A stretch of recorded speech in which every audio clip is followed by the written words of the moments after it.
आज आपण बनवूया चुलीवरची अस्सल गावरान चिकन हंडी। नमस्कार मंडळी, शहरातल्या गॅसवरच्या जेवणाला कितीही चव असली तरी चुलीवरच्या अन्नाची चव कशालाच येत नाही। चुलीवरच्या त्या लाकडाचा धूर, मातीच्या त्या हंडीचा सुवास आणि संत आचेवर शिजलेलं रसरशीत चिकन म्हणजे वाह, एकच नंबर। तर आज आपण बनवणार आहोत अस्सल गावरान पद्धतीची चुलीवरची गावरान चिकन हंडी। चला तर मग रेसिपीला सुरुवात करूया। साहित्य: चिकन 1 किलो, वाटण, भाजलेला कांदा, सुकं खोबरं, आलं लसूण पेस्ट आणि कोथिंबीर। फोडणीसाठी तेल, तमालपत्र, दालचिनी, लवंग, मिरी आणि जिरे। मसाले: घरगुती काळा मसाला किंवा मालवणी मसाला, हळद, लाल तिखट आणि चवीपुरतं मीठ। सुरुवातीला मी चिकनला हळद, मीठ आणि थोडं दही लावून 15 ते 20 मिनिटांसाठी बाजूला ठेवलेला आहे। त्यामुळे चिकन आतून मऊ आणि रसरशीत होईल। चला आता चिकन हंडी बनवायला सुरुवात करूया। चूल मस्त पेटलेली आहे, यावर आपण हंडी ठेवलेली आहे। हंडीत तेल ओतलेलं आहे। तेल चांगलं कडकडीत गरम झालेलं आहे। त्यात मी खडे मसाले आणि जिरे टाकते। त्यानंतर मी बारीक चिरलेला कांदा टाकून परतून घेणार आहे। कांदा चांगला लालसर मऊ झालेला आहे।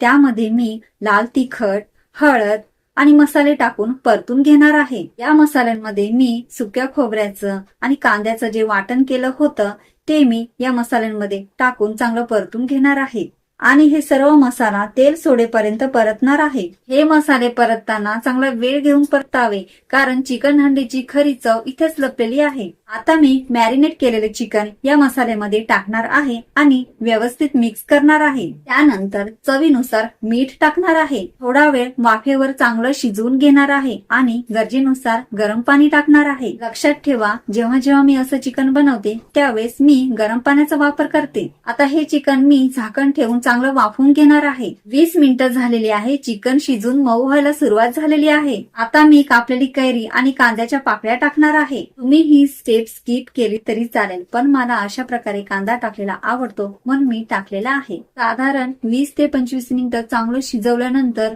आपल्या चिकन हंडीला जबरदस्त फ्लेवर आलेला आहे। चला आता ही चिकन हंडी मी एका डिश मध्ये वाढून घेते। तर तयार आहे आपली गरमागरम चुलीवरची चिकन हंडी। ही चिकन हंडी बाजरीची भाकरी किंवा तांदळाच्या भाकरी सोबत खूपच जबरदस्त लागते। तर तुम्ही सुद्धा ही रेसिपी बनवून खाऊन त्याची चव कशी लागते ती मला कमेंट करून सांगायला विसरू नका।